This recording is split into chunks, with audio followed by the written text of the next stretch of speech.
Start कर रहे थे कि इंश्योरेंस की हिस्ट्री क्या है और इंश्योरेंस किस तरीके से स्टार्ट हुआ। तो मैंने पहले भी आपको बताया था कि इंश्योरेंस की शुरुआत जो है वो मैरीन इंश्योरेंस के साथ हुई। और मैरीन इंश्योरेंस जो है वो समुद्री बीमा हुआ करता था, और पुराने जमाने में चूंकि ट्रेड जो है वो समुद्र के सहारे से ही होता था, तो बीमा की शुरुआत हमें 13 से 14 शताब्दी के आसपास मिलती है यूरोप में। और इसकी शुरुआत जो है सबसे पहले इंग्लैंड से हुई। इंग्लैंड के बाद जो है ये दूसरे देशों में इंग्लैंड से होता हुआ पहुंचा, फ्रांस गया, फिर स्पेन गया, फिर इटली गया। इस तरीके से इसकी शुरुआत जो है वो होती चली गई। इंग्लैंड में जो थे वो लंबार्ड मर्चेंट जो थे बेसिकली ये काम किया करते थे, और उन्होंने ये इसको पॉपुलर बनाया था। चूंकि समुद्र के सारे ही व्यापार होता था, तो इंडिया में जब ये आया तो इंडिया में ये तब आया जब कि अंग्रेज इसे यहाँ पर लेकर आए। और पहली मेरीन इंश्योरेंस कंपनी जो इंडिया में आई उसका नाम था सन इंश्योरेंस ऑफिस लिमिटेड। इसके बाद जो है सन इंश्योरेंस ऑफिस लिमिटेड के बाद दूसरा इंश्योरेंस जो आता है वो फायर इंश्योरेंस आता है। और फायर इंश्योरेंस जर्मनी में स्टार्ट हुआ, 16th सेंचुरी में स्टार्ट हुआ। मैंने आपको ये बात पहले भी बताई थी कि फायर इंश्योरेंस की शुरुआत भी जो है वो यूरोप में हुई। और इसमें एक बहुत बड़ी घटना हुई इंग्लैंड में। इंग्लैंड में जो है 1666 की the great fire of London हुई। और ग्रेट फायर ऑफ लंदन में जो थे 85% हाउसेज जो थे वो जल गए। 13,000 हाउसेस को यहाँ पर फायर से लॉस हुआ। उसके बाद जो है फायर इंश्योरेंस का विचार लोगों के ख्याल में आया, और पहला फायर ऑफिस जो खुला वो 1680 में खुला। वो भी यही इंग्लैंड में ही स्टार्ट हुआ। इसके बाद इंडिया में जो फायर इंश्योरेंस की शुरुआत होती है वो भी अंग्रेजों के द्वारा ही की गई, और ये 1907 में हुई। और जो फर्स्ट कंपनी जो कि फायर इंश्योरेंस की बनी that was Indian mercantile insurance company. इसके बाद मॉडर्न इंश्योरेंस का जो बिजनेस है, मॉडर्न इंश्योरेंस के बिजनेस की शुरुआत जो है वो लंदन से होती है, और ये लॉयड कॉफी हाउस से होती है। मैं आपको पहले भी बता चुकी हूँ कि ये कॉफी हाउस बहुत फेमस था। फेमस इसलिए था कि ये समुद्र के किनारे था, और शिप्स जब यहाँ पर रेस्ट करती थी तो जितने भी कैप्टन थे और जितने भी व्यापारी थे वो इस कॉफी हाउस में बैठ करके शिप पर होने वाली सारी प्रॉब्लम्स को डिस्कस करते थे। जब वो डिस्कस करते थे तो वहीं से ये मैरीन इंश्योरेंस शुरू हुआ। और ये लॉयर कॉफी हाउस जो था ये इंश्योरेंस के ऊपर और स्पेशली मेरीन इंश्योरेंस के ऊपर एक अखबार निकालता था। और ये अखबार जो है वो हैंडरिटन होता था। और इंटरेस्टिंग बात यह है कि ये अखबार आज तक भी चल रहा है, और उसका कुछ पार्ट आज तक भी जो है वो हैंडरिटन ही है। इसके बाद लाइफ इंश्योरेंस की शुरुआत भी इंग्लैंड में ही होती है। और इंग्लैंड में सर विलियम गिबन है जिनको ये श्रेय जाता है लाइफ इंश्योरेंस को शुरू करने का। पहली लाइफ इंश्योरेंस कंपनी जो है वो वर्ल्ड में खुली वो 1699 में खुली, यानी कि जो है 1700 के आसपास, और इसका नाम था म्यूचुअल लाइफ इंश्योरेंस। अब हम आते हैं कि इंडिया में लाइफ इंश्योरेंस की शुरुआत कैसे हुई। इंडिया में लाइफ इंश्योरेंस की शुरुआत जो है वो बहुत एंशियंट समय से मानी जाती है, और ये कहा जाता है कि वैदिक टाइम में इंडिया जो है वो बीमा की प्रैक्टिस किया करता था।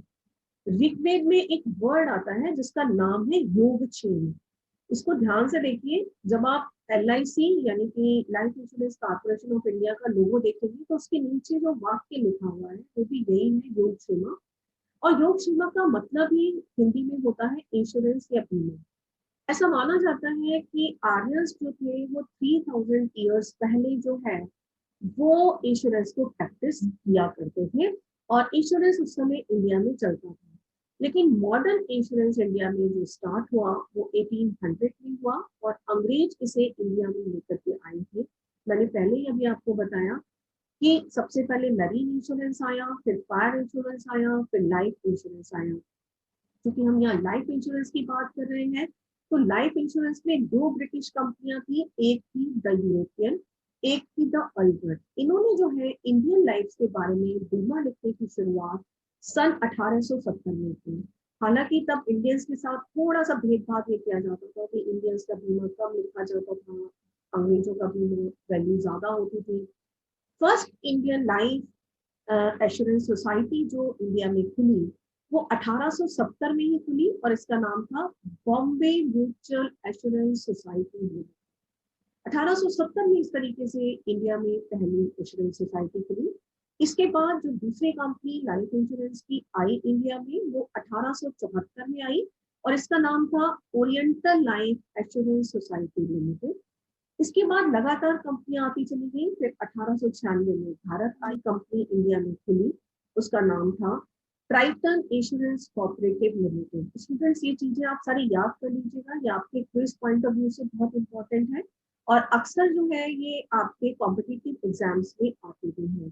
तो सबसे पहले नॉन लाइफ इंश्योरेंस की शुरुआत ट्राइटन कंपनी के थ्रू हुई। 1912 तक आते आते लाइफ इंश्योरेंस और दूसरे इंश्योरेंस में कुछ नई प्रैक्टिसेस पैदा हो गई।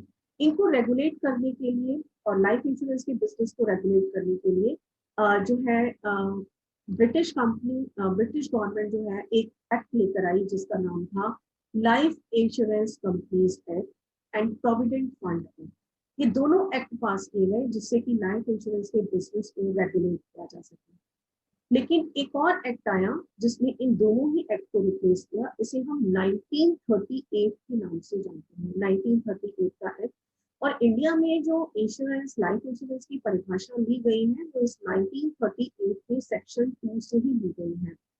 और ये एक्ट जो था पास किया गया जिससे कि हम फंड्स के इन्वेस्टमेंट, एक्सपेंडिचर और मैनेजमेंट को कंट्रोल कर सकें। 1955 तक आते आते इंडिया में जो है 170 इंश्योरेंस कंपनियां हो चुकी थी और 80 प्रोविडेंट फंड सोसाइटीज जो है काम कर रही थी लाइफ इंश्योरेंस के एरिया में। 1956 में गवर्नमेंट ऑफ इंडिया ने इतनी सारी कंपनियां जो काम कर रही थी तो बहुत सारी मैल प्रैक्टिसेस क्रिएट हो गई थी। मैल प्रैक्टिसेस में क्या था कि ये लोग बताते कुछ थे लोगों को, चूंकि लोग उस समय ज्यादा पढ़े लिखे नहीं थे तो लोगों पे ट्रस्ट करके साइन कर दिया करते थे। तो बाद में उन्हें पता चलता था कि उनके साथ धोखाधड़ी हो गई, जो उन्होंने बताया था वो उन्हें नहीं मिल रहा। तो इन मैल प्रैक्टिसेस को रोकने के लिए गवर्नमेंट ऑफ इंडिया ने 1956 में लाइफ इंश्योरेंस को नेशनलाइज कर दिया या इसका राष्ट्रीयकरण कर दिया। 1956 में एक LIC एक्ट पास किया गया पार्लियामेंट से और ये 1 सितंबर 1956 को फोर्स में आया। और इसके थ्रू जो है ये जितनी भी 170 इंश्योरेंस कंपनी थी और 80 PF सोसाइटीज जिसमें थी, इस सबको मिलाकर के एक कंपनी बनाई गई जिसका नाम रखा गया life insurance corporation of India, जिसके बारे में आप सभी लोग जानते हैं। अब दूसरा है कि जर्नल इंश्योरेंस। जर्नल इंश्योरेंस का बिजनेस भी जो है वो 1972 में इसका भी राष्ट्रीयकरण कर दिया गया। उस समय जर्नल इंश्योरेंस में भी देश में 107 कंपनियां काम कर रही थी जिसमें 55 इंडियन कंपनियां थी और 52 जो है वो नॉन इंडियन कंपनियां थी। और इन सारी 107 कंपनियों को मिलाकर के 4 कंपनियां बनाई गई और इनके ऑफिस जो है इंडिया के 4 पार्ट्स में खोले गए, नॉर्थ, ईस्ट, वेस्ट, साउथ। पहली कंपनी जो बनाई गई वो थी नेशनल इंश्योरेंस कॉर्पोरेटिव लिमिटेड जिसका हेड ऑफिस कोलकाता में है। दूसरी कंपनी जो थी ओरिएंटल इंश्योरेंस कॉर्पोरेटिव लिमिटेड, इसका हेड ऑफिस दिल्ली में है। तीसरी new India assurance corporative limited, इसका हेड ऑफिस मुंबई में बनाया गया। चौथी United India insurance corporative limited, इसका हेड ऑफिस चेन्नई में बनाया गया। इस सब में जो ये नेशनल इंश्योरेंस कॉर्पोरेटिव लिमिटेड है ये सबसे पुरानी जो है कंपनी है इंश्योरेंस के एरिया में, जो कि 1906 में फाउंड हुई थी और आज भी ये कंपनी जो है काम कर रही है। तो ये ओल्डेस्ट एग्जिस्टिंग इंश्योरेंस कंपनी है इंडिया की जो कि अभी भी काम कर रही है। लेकिन एक और चेंज जो है इंश्योरेंस बिजनेस में आया 1993 में। एक मल्होत्रा कमेटी थी, उसको फॉर्म किया गया कि वो इंश्योरेंस सेक्टर में अपने सुझाव दे और इंश्योरेंस सेक्टर को बढ़ाने के लिए बताए। 1997 में इस कमेटी ने अपनी रिपोर्ट सबमिट की और इसकी रिपोर्ट के अनुसार जो है एक गवर्नमेंट ने एक एक्ट पास किया पार्लियामेंट में 1999 में, जिसके थ्रू एक रेगुलेटरी अथॉरिटी, इंश्योरेंस बिजनेस को रेगुलेट करने के लिए एक रेगुलेटरी अथॉरिटी क्रिएट की गई जिसका नाम था insurance regulatory and development authority. इसको हम IRDA भी कहते हैं शॉर्ट में, इसका नाम रख लीजिएगा। यूनिट 5 में मैं इसके बारे में आपको डिटेल में बताऊंगी कि IRDA क्या है, कैसे काम करता है और कैसे ये इंश्योरेंस बिजनेस को रेगुलेट करता है। इसी इसी एक्ट के अनुसार जो है गवर्नमेंट ने इंश्योरेंस सेक्टर को डीरेगुलेट करना शुरू कर दिया और इसमें जो है प्राइवेट कंपनीज को पार्टिसिपेट करना अलाउ कर दिया। इसी के साथ क्या हुआ कि दिसंबर 2000 से जैसे ही ये एक्ट पास हुआ, दिसंबर 2000 से ये जो चारों कंपनियां मैंने अभी आपको बताई, इन्होंने डीलिंक करना शुरू कर दिया अपनी पेरेंट कंपनी से, और ये इंडिपेंडेंट इंश्योरेंस कंपनी हो गई। तो ओरिएंटल इंश्योरेंस कंपनी लिमिटेड हो गई, फिर new India insurance company limited हो गई। तो इस तरीके से जो है ये बहुत सारी कंपनियां जो है वो क्रिएट कर दी गई और बहुत सारी प्राइवेट कंपनियां इस सेक्टर में आ गई। इंडिया ने सन 2000 में प्राइवेट कंपनीज को अलाउ किया था, और एफडीआई लिमिट जो है वो प्राइवेट सेक्टर में सेटल बताई थी, वो थी 26%। यानी कि विदेशी कंपनियां केवल 26% तक इसमें पार्टिसिपेट कर सकती थी। लेकिन बाद में ये एफडीआई लिमिट बढ़ा के 2014 में 49% कर दी गई। इसी साल इस जो है इस लिमिट को बढ़ा करके 74% किया गया है, और अब इंश्योरेंस में एफडीआई की लिमिट जो है बढ़ाकर 74% कर दी गई है।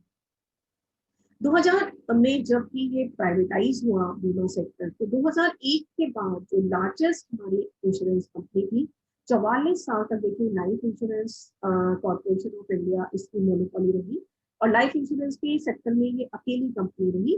लेकिन धीरे धीरे इसका मार्केट जो है स्लिप होने लगा, और बहुत सारी प्राइवेट कंपनियां जब इस एरिया में आई तो उन्होंने इसका बिजनेस छीनना शुरू किया, और अब आप बहुत सारी कंपनियों को इसमें देखते हैं, जैसे HDFC life, ICICI prudential life, SBI life insurance company etcetera. अब आता है कि लाइफ इंश्योरेंस क्या है और लाइफ इंश्योरेंस की हमें जरूरत क्यों होती है।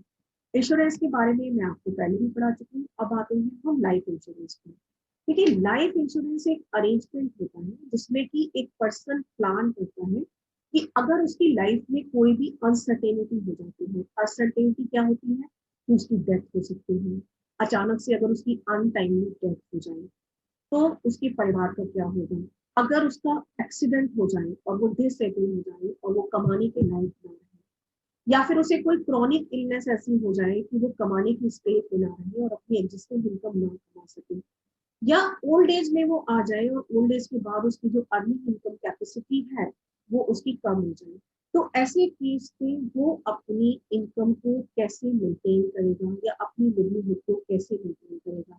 इसलिए लाइफ इंश्योरेंस जो है वो पर्सन को प्रोटेक्ट करती है। प्रोटेक्ट किस किस को, एक तो पर्सन को खुद करती है अगर वो लाइफ इंश्योरेंस अपना कराता है रिस्क से। रिस्क कौन कौन से होते हैं मैंने अभी आपको बताया, डेथ है, एक्सीडेंट है, इलनेस है, ओल्ड एज है। उसकी फैमिली को प्रोटेक्ट करती है अगर उसको कुछ भी हो सकता है, हो जाता है। उसके चिल्ड्रन को प्रोटेक्ट करती है अगर कुछ भी उसे हो जाता है। दूसरा, लाइफ इंश्योरेंस जो है कुशन के रूप में काम करता है एक्सीडेंट के टाइम। अगर किसी व्यक्ति का एक्सीडेंट हो जाता है और एक्सीडेंट के रूप में वो या तो फुल्ली डिसेबल हो जाता है या पार्शियली डिसेबल हो जाता है काम करने पे, और उसकी इनकम अर्निंग कैपेसिटी खत्म हो जाती है, तो लाइफ इंश्योरेंस में अगर आपका एक्सीडेंट कवर होता है तो ये आपके उस फाइनेंशियल लॉस को कंपेंसेट करती है। तो उस तरीके से ये एक्सीडेंट के अगेंस्ट भी कुशन का काम करती है। इसी तरह ओल्ड एज में लाइफ इंश्योरेंस में जब आप लाइफ इंश्योरेंस कराते हैं और मान लीजिए 60 ईयर्स तक आपने कराया हुआ है, आप ये मानते हैं कि आप 60 ईयर्स तक काम करेंगे, उसके बाद जब ये मनी आपका वापस आना शुरू होता है मेच्योरिटी के बाद लाइफ इंश्योरेंस से, तो ये आपको ओल्ड एज में आपकी एक लिवलीहुड या एक आपको इनकम प्रोवाइड करता है, जिससे कि आपका सेल्फ एस्टीम मेंटेन रहता है और आपको पैसों के लिए किसी के आगे भी हाथ फैलाना नहीं पड़ता। इसी तरह लाइफ इंश्योरेंस जो है एक प्रॉपर्टी या अस्टेट के रूप में भी काम करता है, कि लाइफ इंश्योरेंस के रूप में अगर हमारी अनटाइमली डेथ हो जाती है तो बच्चों को हम एक एसेट या कोई भी चीज प्रॉपर्टी के रूप में दे जाते हैं कि इतना मनी उन्हें जरूर मिल जाएगा और उनकी लाइफ सेव रहेगी, आपको भी एस्टेट के रूप में कुछ ना कुछ मिल जाएगा। तो इस तरह ये था कि लाइफ इंश्योरेंस की जो है वो मीनिंग क्या होता है और नीड क्या होता है। अब आता है कि लाइफ इंश्योरेंस की डेफिनेशन क्या है। तो मैंने पहले भी बताया था कि कोई भी इंश्योरेंस एक कॉन्ट्रैक्ट होता है। कॉन्ट्रैक्ट क्या होता है, किन्हीं भी दो लोगों के बीच एक कॉन्ट्रैक्ट होता है जिसमें एक पर्सन होता है और एक लाइफ इंश्योरेंस की कंपनी होती है। तो लाइफ इंश्योरेंस एक कॉन्ट्रैक्ट है एक पर्सन के बीच में और लाइफ इंश्योरेंस कंपनी के बीच में, जहां पर कि ये जो पर्सन होता है इंश्योरर, ये एक प्रीमियम इस कंपनी को देता है, प्रीमियम देता है जिसमें कि ये सर्टेन रिस्क को जो है अपने इंश्योर कराता है और उसके against he certain amount of money पे करता है, और इसके बदले में ये कंपनी जो है ये इसको मनी प्रोवाइड करती है कब, at the time of death, at the time of accident, या अगर इसकी जो है ये एक्सपायर कर जाती हैं और अगर इसकी पॉलिसी मेच्योर हो जाती है और तब तक भी इसकी डेथ नहीं होती या कोई मिसहैपनिंग नहीं होती, तो उस फिक्स पीरियड के बाद जो है ये कंपनी इसको फुल मनी जो है प्रोवाइड कर देती है। डेफिनेशन जो है लाइफ इंश्योरेंस की मैंने पहले बताया कि 1938 का जो इंश्योरेंस एक्ट है उसके सेक्शन 2 में दी गई है। अब आता है कि इंश्योरेंस के जितने भी प्रिंसिपल्स हैं, 6 प्रिंसिपल्स जैसे हैं, तो उसमें लाइफ इंश्योरेंस जो है इन प्रिंसिपल्स के ऊपर काम करती है। इसमें पहला प्रिंसिपल क्या है? पहला प्रिंसिपल है इसमें इंश्योरेबल इंटरेस्ट। इंश्योरेबल इंटरेस्ट का मतलब है कि जो भी व्यक्ति इंश्योरेंस करा रहा है उसको बीमा करने से उसका आर्थिक हित का नुकसान होना चाहिए, तभी वो बीमा करा सकता है। सपोज मैं अगर अपना बीमा करा रही हूँ तो इसका मतलब ये है कि मेरे मरने के बाद या मेरा एक्सीडेंट होने के बाद मेरा आर्थिक नुकसान होगा, या मेरे मरने के बाद जब जो भी मेरा आर्थिक नुकसान होगा उसकी भरपाई मेरे बच्चों को मिल जाएगी। इंश्योरेंस इस ट्रस्ट में हम जो है अपना बीमा करा सकता है, कोई व्यक्ति अपनी वाइफ, अपने स्पाउस यानी कि हस्बैंड वाइफ का, वाइफ हस्बैंड का करा सकता है, क्योंकि एक के मरने पर डेफिनेटली दूसरे का आर्थिक हित या नुकसान होता है। इसी तरह अगर किसी व्यक्ति ने दूसरे व्यक्ति को कर्जा दे रखा है, मान लीजिए मैंने किसी व्यक्ति को 50 लाख रुपए कर्जा दे रखा है, तो मैं उसका भी बीमा करा सकती हूँ, क्योंकि उसके मरने से मेरा नुकसान होगा आर्थिक हित और वो मेरे 50 लाख रुपए डूब जाएंगे। तो एक बीमा करता, तो इसलिए जो है एक व्यक्ति दूसरे ऐसे व्यक्ति को जिसने उससे कर्ज दे रखा है उसका बीमा करा सकता है। तो इंश्योरेबल इंटरेस्ट का मतलब है कि उस व्यक्ति, जो भी व्यक्ति बीमा करा रहा है, उसको ये साबित करना होता है कि वो जिसका बीमा करा रहा है, चाहे अपना या किसी और का, उसके उसको कुछ होने से, उसके साथ कुछ भी मिसहैपनिंग होने से इस व्यक्ति को कोई आर्थिक नुकसान होगा। इसी तरह कोई कंपनी जो है एग्जाम्पल के तौर पर अपने एम्प्लॉयज का बीमा करा सकती है, ताकि उस एम्प्लॉय का अगर एक्सीडेंट हो जाता है या उस एम्प्लॉय की अगर मौत हो जाती है कंपनी में काम करते हुए, तो जो कंपनसेशन होगा वो बीमा कंपनी देगी और उसका जो है वो लॉस बैठ जाएगा। तो इस तरीके से इंश्योरेबल इंटरेस्ट का प्रिंसिपल हमें ये कहता है कि वही व्यक्ति बीमा करा सकता है जिसका कि उस बीमा कराने से आर्थिक हित होता है। दूसरा प्रिंसिपल जो आता है वो आता है utmost good faith. Utmost good faith सबसे इंपॉर्टेंट प्रिंसिपल है, इसको ध्यान में रखिएगा। अटमोस्ट गुड फेथ का मतलब है कि जब भी कभी आप बीमा कराओ, लाइफ इंश्योरेंस कराओ, तो ये बात ध्यान रखो कि सारी बातें जेन्युइन बीमा कंपनी को बताओ। अपने बारे में कुछ भी मत छिपाइए, कुछ भी गलत मत बताइए। जैसे अक्सर लोग क्या करते हैं कि प्रीमियम कम लेने के लिए, कि मेरा प्रीमियम कम आए, इसलिए अपनी एज गलत लिखवा देते हैं। अगर पता चला एज आपकी 35 है तो आप जान के 33 लिखवा देते हो, ताकि जो है आपको बीमे की अमाउंट कम देनी पड़े। लेकिन जब आपकी डेथ हो जाती है या एक्सीडेंट हो जाता है, जब आप बीमे का क्लेम लेने जाते हैं और कंपनी जब इन डॉक्यूमेंट को चेक करती है और अगर आपकी एज गलत नजर आती है, तो आपके क्लेम को वो डिफॉल्ट में डाल सकती है और आपको क्लेम नहीं देगी। तो अटमोस्ट गुड फेथ का मतलब है कि दोनों ही पार्टियां, चाहे वो ये व्यक्ति है जो कि इंश्योरेंस करा रहा है, चाहे वो इंश्योरेंस कंपनी है, दोनों पार्टियों को एक दूसरे को सारी शर्तें बता देनी चाहिए, सारी बातें जेन्युइन बतानी चाहिए। तो आप जेन्युइन बताइए, अपनी एज है, अगर आपको कोई बीमारी है, अगर आपको कोई और प्रॉब्लम है, आप स्मोक करते हैं, टोबैको लेते हैं, कुछ भी लेते हैं, तो आपको अटमोस्ट गुड फेथ के थ्रू, परम सद्भाव कहते हैं इसको हम हिंदी में, अपनी सारी बातें जेन्युइनली जो है वो इस बीमा कंपनी को बतानी चाहिए। और इसी तरह बीमा जो कंपनी करा रही है उसे सारी बातें जो है वो बीमा करवाने वाले व्यक्ति को बतानी चाहिए कि मेच्योर होने पर उसे क्या बेनिफिट मिलेंगे, किस किस परिस्थिति में वो बेनिफिट ले सकता है, कितने बेनिफिट ले सकता है। इसको कहते हैं अटमोस्ट गुड फेथ।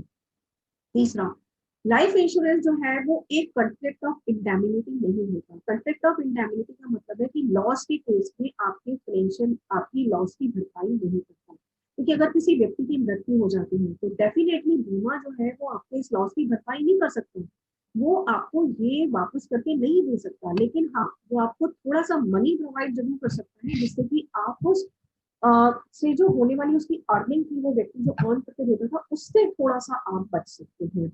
तो ये थे बीमा के प्रिंसिपल। अब आता है नेचर ऑफ लाइफ इंश्योरेंस या जीवन बीमा की प्रकृति क्या होती है।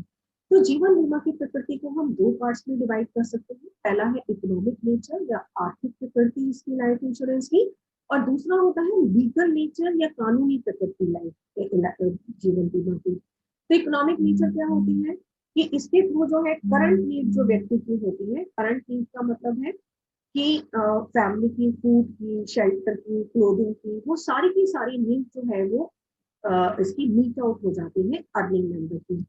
दूसरी जो है, एक सर्टेन एज के बाद जब व्यक्ति कमाने के लायक नहीं रहता या उससे डिसेबिलिटी हो जाती है, वो कमाने के लायक नहीं रहता, तो उसकी इकोनॉमिक नीड्स जो है वो पूरी हो जाती है। इसी तरह जो इंश्योर्ड व्यक्ति की सेविंग होती है, वो उसको हेल्प करती है कि वो लाइफ की अपनी नेसेसिटीज या दूसरी नीड्स को पूरा कर पाए। इसी तरह दूसरा नेचर जो होता है इसका लीगल नेचर होता है, यानी कि ये एक लीगल कॉन्ट्रैक्ट होता है। लीगल कॉन्ट्रैक्ट किस सेंस में, ये कंपेंसेशन ग्रांट करता है अगर कोई भी कंटीजेंसी इस व्यक्ति को हो जाती है। कंटीजेंसी का मतलब है उसकी मौत हो जाए, उसका एक्सीडेंट हो जाए या कोई और प्रॉब्लम हो जाए, तो ऐसे केस में ये कंपेंसेशन उस व्यक्ति को प्रदान करती है। दूसरा, ये ह्यूमन लाइफ के लिए जो है उसे एनुअलिटीज भी प्रोवाइड करती है। इसके बाद आता है कि इंपॉर्टेंस क्या होती है या लाइफ इंश्योरेंस के बेनिफिट्स क्या होते हैं। क्योंकि लाइफ इंश्योरेंस के बहुत सारे बेनिफिट होते हैं जिसकी वजह से हर व्यक्ति जब भी वो अर्निंग मेंबर बनता है, उसकी फैमिली होती है, तो वो लाइफ इंश्योरेंस जरूर कराता है।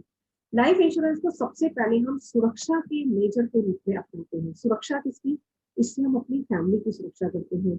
भगवान ना करे हमें कुछ हो जाए, जैसे इस समय कोरोना काल चल रहा है, बहुत सारी फैमिली में ऐसा हुआ कि अर्निंग मेंबर चला गया या हस्बैंड वाइफ दोनों की डेथ हो गई।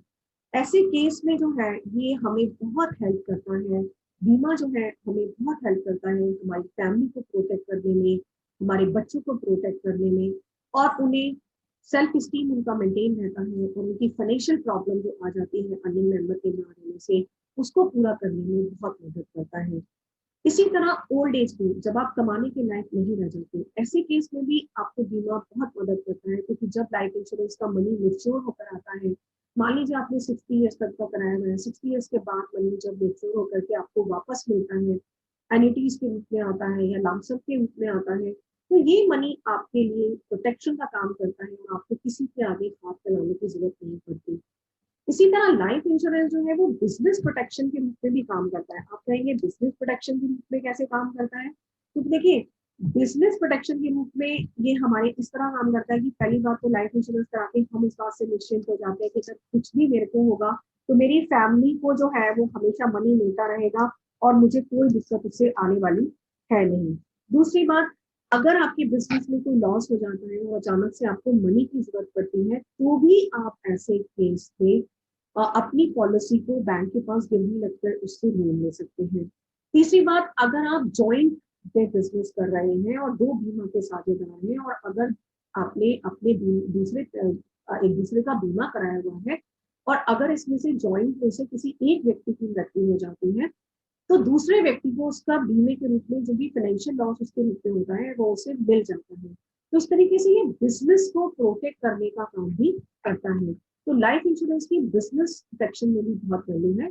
इसी तरह स्टेट ड्यूटी को भी मैनेज करता है। बहुत सारे देशों में जो है गवर्नमेंट संपदा कर लगाती है, तो जो बहुत अमीर व्यक्ति होते हैं जब मर जाते हैं, उनकी बहुत सारी संपत्ति होती है, तो जब बीमा का मनी इनके उत्तराधिकारियों को मिलता है, तो वो क्या करती है, गवर्नमेंट इस मनी में से सबसे पहले अपनी स्टेट ड्यूटी काट लेती है। तो इस तरीके से वो अपने संपदा कर का मैनेजमेंट भी जो है वो लाइफ इंश्योरेंस के थ्रू कर लेती है। दूसरा फायदा जो लाइफ इंश्योरेंस का होता है कि लाइफ इंश्योरेंस जो है वो एज एन इन्वेस्टमेंट के रूप में काम करता है। इन्वेस्टमेंट के रूप में किस तरीके से काम करता है कि लाइफ इंश्योरेंस के रूप में आप जो सेविंग करते हो, वो जो है आपका आपका इन्वेस्टमेंट हो जाता है, क्योंकि बाद में जब ये मनी आपको मिलता है वापस, तो आप इस मनी को कहीं ना कहीं इन्वेस्ट कर सकते हो, आप इस मनी को किसी और काम में लगा सकते हो, आप इससे अपनी बहुत सारी जरूरतें पूरी कर सकते हो। तो एक्चुअली हम इसे इन्वेस्टमेंट के रूप में लेते हैं कि हमने बच्चों की चाइल्ड एजुकेशन के लिए करा ली इंश्योरेंस, तो हमें पता चला कि बाद में जब ये मनी आया तो बच्चे की एजुकेशन की नीड पूरी हो गई, या हमने एक ऐसी लाइफ इंश्योरेंस पॉलिसी बनाई कि बच्चे का जब मैरिज का टाइम आएगा तो ये मेच्योरिटी के रूप में हमें मिल जाएगी, तो ऐसी बच्चे की मैरिज के टाइम हमें रेडी मनी मिल जाएगा। तो लाइफ इंश्योरेंस इन्वेस्टमेंट के रूप में भी काम करती है। इसी तरह life insurance as an investor के रूप में भी काम करती है। जब मैंने आपको इंश्योरेंस के फायदे बताए थे तो ये बताया था कि लाइफ इंश्योरेंस कंपनियां क्या करती है, जितना भी मनी आप उन्हें प्रीमियम के रूप में देते हैं, ये इसे इन्वेस्ट कर देती है। इन्वेस्ट कहाँ कर देती है, बॉन्ड्स में कर देती है, इंफ्रास्ट्रक्चर बॉन्ड में कर देती है, रूरल सेक्टर में कर देती है, बड़े बड़े लार्ज प्रोजेक्ट्स में कर देती है, बड़ी बड़ी कंपनियों को दे देती है, तो ये एज एन इन्वेस्टर भी काम करती है और इस तरीके से मनी भी आपको कमा कर देती है। इसके अलावा लाइफ इंश्योरेंस के और बहुत सारे बेनिफिट्स भी होते हैं, और बहुत सारे बेनिफिट क्या होते हैं, जैसे कि इससे सबसे बड़ा फायदा ये होता है कि कंपलसरी सेविंग हो जाती है। जिस समय आप लाइफ इंश्योरेंस ले लेते हो और आपको पता है कि हर तीसरे महीने, छठे महीने या साल में आपकी प्रीमियम जाना ही जाना है, तो आपको उतना मनी सेव करना ही पड़ेगा जब आप प्रीमियम भरोगे और अपनी करंट कंजम्पशन को कम करके इस सेविंग को करोगे, तो धीरे धीरे आपको सेविंग की आदत पड़ जाएगी। और ये कंपलसरी सेविंग जब एक टाइम के बाद आपको मिलेगा, जबकि आपकी अर्निंग कैपेसिटी खत्म हो जाएगी, तो ये आपको बहुत फायदा देगा। दूसरी बात, इससे पीस ऑफ माइंड मिलता है। जब चूंकि दिमागी शांति होती है कि आपने बीमा करा रखा है, तो आपको कुछ भी हो जाता है तो आपके बच्चे सेफ रहेंगे, आपकी फैमिली सेफ रहेगी, तो आप एफिशिएंटली अपने काम को कर सकते हो, अपने बिजनेस को चला सकते हो।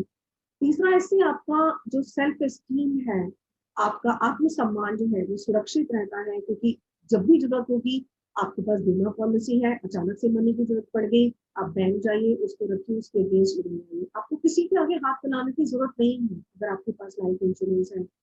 अगर आपकी डेथ हो जाएगी तो आपके बच्चों को, आपको फैमिली को, किसी के आगे और किसी के आगे हाथ फैलाने की जरूरत नहीं है, और बीमा कंपनी ने इतना मनी प्रोवाइड कर देगी कि वो आराम से अपना गुजारा कर सकते हैं।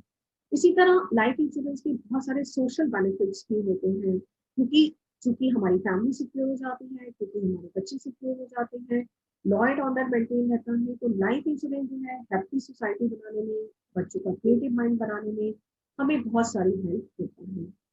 अब आता है कि लाइफ इंश्योरेंस का क्लासिफिकेशन क्या होता है, या लाइफ इंश्योरेंस को हम वर्गी लाइफ इंश्योरेंस की जितनी भी पॉलिसी है हम उनको किसके आधार पर डिवाइड कर सकते हैं। तो लाइफ इंश्योरेंस की जो पॉलिसी है हम उन्हें कई आधारों पर विभाजित कर सकते हैं। पहला है on the type of policy, कि आपकी पॉलिसी किस प्रकार की है।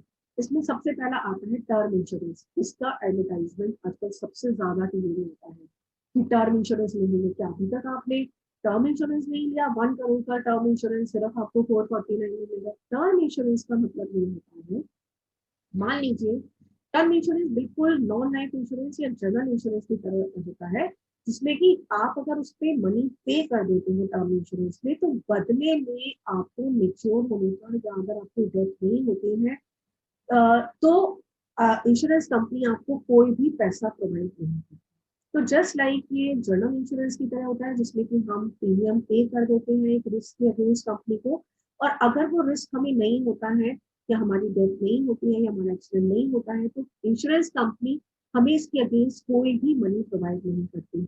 जब मैं आपको प्लान्स बताऊंगी तो टर्म इंश्योरेंस में कौन कौन से प्लान होते हैं, अगले लेसन में, अगले लेक्चर में मैं आपको इसके बारे में डिटेल में बताऊंगी। दूसरी होता है एंडोमेंट इंश्योरेंस। एंडोमेंट इंश्योरेंस वो होता है जिसमें कि मनी जो आपको मिलता है, जब आपकी लाइफ इंश्योरेंस की पॉलिसी मेच्योर हो जाती है, तो at the time of maturity आपको ये मनी मिलता है, उसके पहले आपको कोई मनी इसको नहीं मिलता है। तो एंडोमेंट इंश्योरेंस में पॉलिसी के मेच्योर हो जाने के बाद और टाइम पीरियड खत्म होने के बाद ये सारा का सारा मनी हमें मिलता है। एंडोमेंट इंश्योरेंस भी कई तरीके का होता है, ये भी जब मैं आपको नेक्स्ट चैप्टर पढ़ाऊंगी तब बताऊंगी। होल लाइफ इंश्योरेंस का मतलब है कि जिसमें हम अपनी सारी जिंदगी के लिए इंश्योरेंस कराते हैं जब तक कि हमारी मृत्यु नहीं होती। तो होल लाइफ इंश्योरेंस भी बहुत तरीके के होते हैं। तो होल लाइफ इंश्योरेंस को भी हम बहुत तरह की इसमें पॉलिसीज होती हैं, इसको भी डिटेल में मैं आपको अगले लेसन में पढ़ाऊंगी। चौथा आता है unit linked insurance. Unit linked insurance में इंश्योरेंस कंपनी क्या करती है कि आप जो भी प्रीमियम उसको देते हैं, उसका एक पार्ट वो जो है वो इक्विटीज में, या जो है जो शेयर्स होते हैं, बॉन्ड्स होते हैं, उनके अंदर निवेश कर देती है, और उसके थ्रू जो ये बोनस अर्न करती है, वो बोनस मनी आपको प्रोवाइड कर दिया जाता है। तो यूनिट इंश्योरेंस का भी बहुत तरीके के होते हैं, ये भी मैं आपको अगले लेसन में डिटेल में पढ़ाऊंगी। नेक्स्ट होता है मनी बैक प्लान। वो फैमिलीज जो अभी, जिनकी लाइबिलिटीज अभी बहुत ज्यादा है, किराए के मकान में रहते हैं, बच्चे छोटे हैं, अक्सर इस वाले प्लान को ऑप्ट करते हैं, जहां पर उनकी नीड्स को पूरा करने के लिए थोड़े थोड़े समय के बाद उन्हें क्यूमुलेटिव मनी चाहिए होता है। तो मनी बैक पॉलिसी में एक टाइम पीरियड के बाद आपको मनी वापस मिल जाता है, 4 साल बाद, 5 साल बाद, 6 साल बाद, जैसा भी आप प्लान होते हैं। इसमें भी बहुत सारे प्लान होते हैं जिसके बारे में मैं आपको आगे डिटेल में बताऊंगी। दूसरा क्लासिफिकेशन जो लाइफ इंश्योरेंस पॉलिसीज का आता है वो आता है on the basis of distribution of profit, यानी कि प्रॉफिट के, लाभ के वितरण के आधार पर लाइफ इंश्योरेंस का जो है वो डिस्ट्रीब्यूशन किया जाना या लाइफ इंश्योरेंस का क्लासिफिकेशन किया जाना। इसमें दो तरह की पॉलिसीज आती हैं। पहली आती है without profit policy. Without profit policy का मतलब है कि आपको कोई भी प्रॉफिट का पार्ट नहीं दिया जाता, तो आपको कोई भी प्रॉफिट नहीं मिलता। जो भी आपका मनी होता है आपकी पॉलिसी मैच्योर होने के बाद कंपनी आपको वापस कर देती है। These are called without profit policy. दूसरी जो पॉलिसी होती है वो कहलाती है with profit policy. With profit policy का मतलब है कि जब ये कंपनियां यूनिट इंश्योरेंस में निवेश करती हैं और इससे जो प्रॉफिट होता है, ये प्रॉफिट जो है ये पर्सन्स को बोनस के रूप में ट्रांसफर कर दिया जाता है। तो ये कहलाती है विद प्रॉफिट पॉलिसी। जब मैं आपको डिफरेंट टाइप्स ऑफ पॉलिसीज पढ़ाऊंगी लाइफ इंश्योरेंस की, तब इसके बारे में आपको डिटेल में बताऊंगी। तीसरी तरह का क्लासिफिकेशन जो हम लाइफ इंश्योरेंस का कर सकते हैं वो कर सकते हैं on the basis of payment of premium, यानी कि जो प्रीमियम आप पे करते हैं उसके आधार पर लाइफ इंश्योरेंस कितनी तरह का होता है। उसके आधार पर लाइफ इंश्योरेंस पहला होता है रेगुलर प्रीमियम पॉलिसी, जिसमें कि हम लगातार प्रीमियम पे करते हैं। रेगुलर प्रीमियम पॉलिसी में आपका 3 मंथ पॉलिसी हो सकती है, यानी कि तिमाही हो सकती है। 6 मंथ का आपका प्रीमियम पॉलिसी हो सकता है, 1 ईयर का हो सकता है। तो ये आपकी रेगुलर प्रीमियम पॉलिसी कहलाती है, जिसमें कि आप एक टाइम फिक्स कर लेते हैं और उस आधार पे आप अपना प्रीमियम पे करते हैं। दूसरी होती है limited premium policy. Limited premium policy का मतलब है जिसमें कि आप एक टाइम लिमिट के लिए प्रीमियम देते हैं। सपोज आपने 15 साल के लिए प्रीमियम दिया या आपने 12 साल के लिए प्रीमियम दिया और आपको 15 साल वाली पॉलिसी में 20 साल तक का कवर मिला, 12 साल तक के लिए 15 साल का मिला, या आपने 20 साल के लिए प्रीमियम दिया और आपको 30 साल तक का कवर इससे मिलेगा। This is called limited premium policy. Limited premium policy का मतलब है कि आप लिमिटेड टाइम के लिए प्रीमियम पे कर रहे हो, लेकिन आपको कवर जो है वो उससे ज्यादा टाइम के लिए मिल रहा है। एक और आती है पेमेंट के बेस पे पॉलिसी, जिसको हम कहते हैं single premium policy. Single premium policy उस केस में फायदेमंद होती है जब किसी को कोई विंडफॉल गेन हो जाता है। विंडफॉल गेन का मतलब है कि अचानक से आपको कहीं से मनी मिल जाए और बहुत सारा मनी मिल जाए।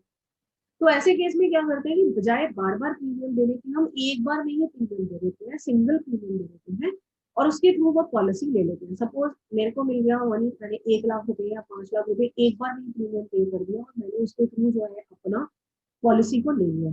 तो दिस इज कॉल्ड, जहाँ पे आपको एक बार केवल मनी पे करना होता है और आपका उसके थ्रू पूरा का पूरा पॉलिसी के बेनिफिट आपको मिल जाते हैं। लेकिन ये केवल वही लोग कर पाते हैं जिनको विंडफॉल गेन होता है। विंडफॉल गेन का मतलब है आपकी कोई लॉटरी लग गई, या मैंने अभी आपको बताया कि आप कोई उत्तराधिकारी हैं और अचानक से आपको कोई मनी मिल गया, या किसी और वजह से आपको कोई बोनस बहुत अच्छा मिल गया, कोई और मनी मिल गया। तो ऐसे केस में लोग जो है सिंगल प्रीमियम पॉलिसी को लेते हैं, उस मनी को इन्वेस्ट कर देते हैं लाइफ इंश्योरेंस के अंदर।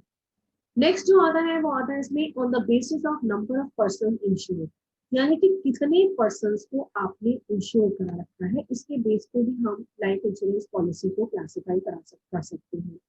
इसमें जो सबसे पहला आता है वो आता है सिंगल लाइफ पॉलिसी, यानी कि अगर इसमें एक व्यक्ति केवल अपने आप को, केवल एक व्यक्ति का इंश्योरेंस है 1 पर्सन का, तो ये कहलाती है सिंगल लाइफ पॉलिसी। या 1 पर्सन में जैसे कि मैं खुद अपना कराऊं या हस्बैंड अपना सिर्फ कराएं, तो this is called single life policy, जिसमें अकेले एक व्यक्ति का ही इंश्योरेंस होता है और उसको अगर उसकी डेथ हो जाती है या उसके साथ कोई एक्सीडेंट हो जाता है या फिर डिसेबिलिटी हो जाती है, तो लाइफ इंश्योरेंस की कंपनी इसको मनी पे करती है, या इसके नॉमिनी को, जो भी इसने नॉमिनेट किया हुआ है फैमिली को मनी पे करती है।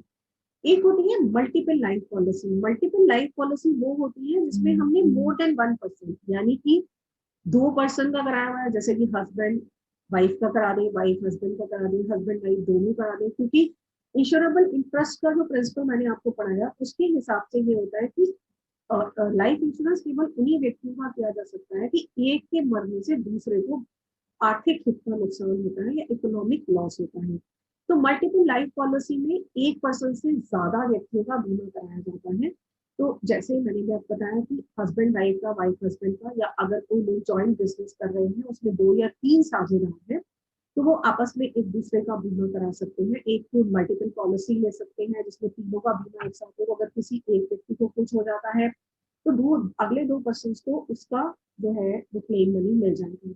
इसी तरह कंपनी जो है वो अपने सारे एम्प्लॉयज का बीमा करा सकती है, वो ग्रुप इंश्योरेंस के रूप में मल्टीपल लाइफ पॉलिसी ले सकती है। वहां पर भी मल्टीपल लाइफ पॉलिसी ली जाती है, जहाँ की ग्रुप इंश्योरेंस लिया जाता है या कंपनी अपने सारे एम्प्लॉयज का जो है वो लाइफ इंश्योरेंस ले लेती है। इसके अलावा जिसके बेस पे हम लाइफ इंश्योरेंस का क्लासिफिकेशन करते हैं वो आता है on the basis of payment of insurance. Insurance company आपको किस बेस पर पे करती है। लमसम पॉलिसी में वो पॉलिसीज आती है, जबकि आपकी पॉलिसी खत्म होती है तो इंश्योरेंस कंपनी आपको एक बार में ही सारा मनी पे कर देती है। दूसरी वो भी पॉलिसी आती है जिसे हम इंस्टॉलमेंट पॉलिसी कहते हैं, जब वो आपको पार्ट पार्ट में पैसा पे करती है। इंस्टॉलमेंट पॉलिसी तब कराई जाती है जबकि मनी बैक पॉलिसी करती है, तो क्या होती है इंश्योरेंस कंपनी आपको पार्ट पार्ट में पे करेगी। या फिर कई बार जो है जो बहुत धनवान लोग होते हैं वो अपने बच्चों को लोगों से बचाने के लिए कि अगर उनको कुछ हो जाता है तो जान के इंस्टॉलमेंट पॉलिसी लेते हैं ताकि उनके उत्तराधिकारी को एक साथ मनी ना मिले और वो गलत हाथों में ना पड़ जाए और गलत लोगों के हाथों में ना पड़ जाए। और इसका ऐसा तब होता है विशेष रूप से जबकि अगर बच्चे माइनर हैं। अगर आपके बच्चे माइनर हैं और मान लीजिए माँ बाप की डेथ हो जाती है दोनों की, जैसे कि इस समय कोरोना काल में हो रहा है, तो लोग इंस्टॉलमेंट पॉलिसी लेना पसंद करते हैं जिसमें कि बच्चों को जो मनी मिलता है वो थोड़े थोड़े समय के बाद मिलता है, हर 3 महीने बाद, 6 महीने बाद, साल बाद, 3 साल बाद, 6 साल बाद, ताकि जो उनका केयर टेकर बना हुआ है वो बच्चों को कोई नुकसान ना पहुंचाए और बच्चों को कोई उनका गलत फायदा ना उठा सके। तो ऐसे केस में इंस्टॉलमेंट पॉलिसी भी ली जाती है। तो इस तरीके से लाइफ इंश्योरेंस में बहुत तरह की पॉलिसीज होती हैं और बहुत तरह के प्लान्स होते हैं। इसका जब मैं सेकंड लेक्चर कल आपको कराऊंगी तो इसके बारे में आपको और डिटेल्स में बताऊंगी कि